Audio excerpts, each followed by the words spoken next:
akan menjelaskan materi dari kelompok kami, yaitu mengenai hukum dan perubahan sosial. Poin pertama yang akan saya jelaskan yaitu mengenai definisi perubahan sosial.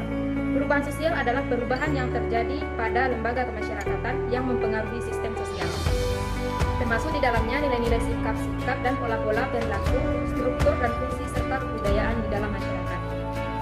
Kemudian definisi perubahan sosial menurut para ahli, yaitu menurut William F. Ogburn, ruang lingkup perubahan sosial meliputi unsur-unsur kebudayaan, baik yang material maupun imaterial.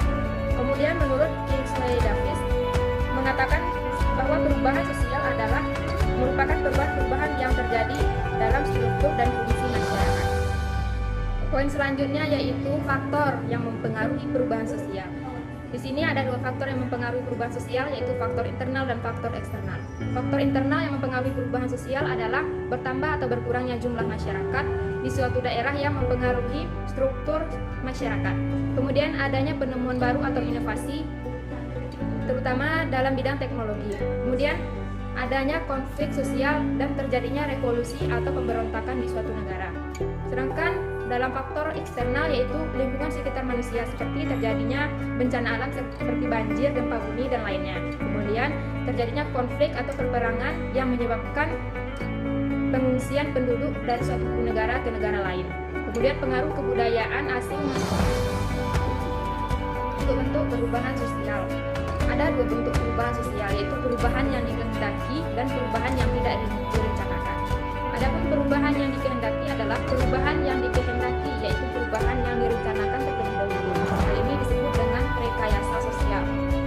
Kemudian perubahan yang tidak direncanakan, yaitu perubahan yang tidak direncanakan merupakan perubahan yang terjadi tanpa dikehendaki, berlangsung di luar jangkauan masyarakat dan dapat menyebabkan timbulnya akibat sosial yang tidak diinginkan. Baiklah, saya akan melanjutkan materi yang dibacakan oleh teman tadi. Hubungan perubahan sosial dan hukum. Salah satu ciri-ciri masyarakat adalah bersifat dinamis. Oleh karena itu, sebagai masyarakat sulit untuk menghindar dari perubahan sosial. Sendi-sendi kehidupan sosial bergerak dengan cukup cepat, mengikuti roda perubahan yang terus berputar.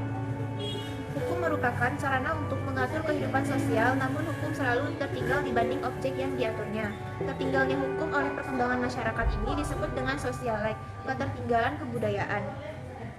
Sosialek merupakan suatu keadaan di mana terjadi ketidakseimbangan dalam lembaga-lembaga kemasyarakatan yang mengakibatkan terjadinya kepincangan-kepincangan, artinya perubahan sosial dan perubahan hukum dan sebaliknya tidak selalu berlangsung bersama-sama.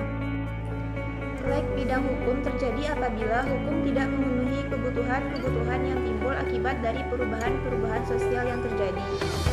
Akibat terjadinya sosialek di bidang hukum adalah 1. Terhambatnya perkembangan segi-segi kehidupan yang lain. Yang kedua, terjadinya onami, yaitu kekacauan keadaan yang disebabkan karena tidak adanya pegangan atau aturan bagi warga masyarakat untuk mengatur aktivitasnya. Yang jadi, perubahan pada hukum akan terjadi apabila terdapat dua unsur yang bertemu pada satu titik singgung. Kedua unsur tersebut adalah 1. Keadaan-keadaan baru yang timbul. Yang kedua, kesadaran akan perlunya perubahan pada masyarakat. Contoh hubungan perubahan sosial dan hukum. Maraknya penyebaran virus corona COVID-19 telah menyebabkan terjadinya perubahan sosial di masyarakat. Perubahan terjadi pada cara berkomunikasi, cara berpikir, dan cara manusia dalam berinteraksi. Perubahan sosial karena pandemi COVID-19 merupakan perubahan yang tidak direncanakan. Untuk memutus mata rantai penyebaran COVID, pemerintah mengeluarkan himbauan protokol kesehatan. Salah satunya adalah terkait social distancing atau pembatasan sosial. Maksudnya adalah pembatasan kegiatan tertentu penduduk dalam suatu wilayah. Hal ini ditujukan pada semua orang di wilayah yang diduga terjangkit virus corona.